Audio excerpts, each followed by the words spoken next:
ભુજની કચેરીની તપાસ ટીમ દ્વારા ગેરકાયદેસર ખનીજ પ્રવૃત્તિ સામે કાર્યવાહી। મદદનીશ નિયામક શ્રી ફ્લાઇંગ સ્ક્વોડ ભુજની કચેરીની તપાસ ટીમ દ્વારા તારીખ 17 જાન્યુઆરી 2025 થી તારીખ 18 જાન્યુઆરી દરમિયાન ગેરકાયદેસર ખનીજ પ્રવૃત્તિ સામે કરવામાં આવી છે કાર્યવાહી।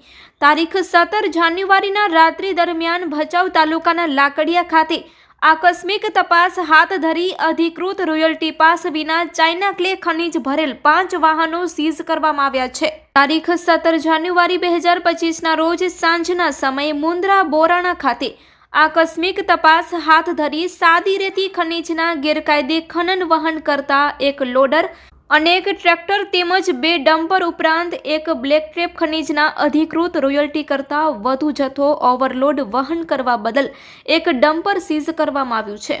તારીખ 18 જાન્યુઆરી 2025ના રોજ ભુજ તાલુકાના કાંઢવાંડ ખાતેથી ગેરકાયદેસર સાદી રેતી ખનીજના ખનન તથા વહન સબબ એક એક્સેવેટર મશીન, એક ડમ્પર તથા એક્સેવેટર મશીનને લાવવા લઈ જવા ઉપયોગમાં લેવાતા એક ટ્રેલરને સીઝ કરી ખાવડા પોલીસ સ્ટેશન ખાતે કસ્ટડીમાં રાખવામાં આવેલ છે।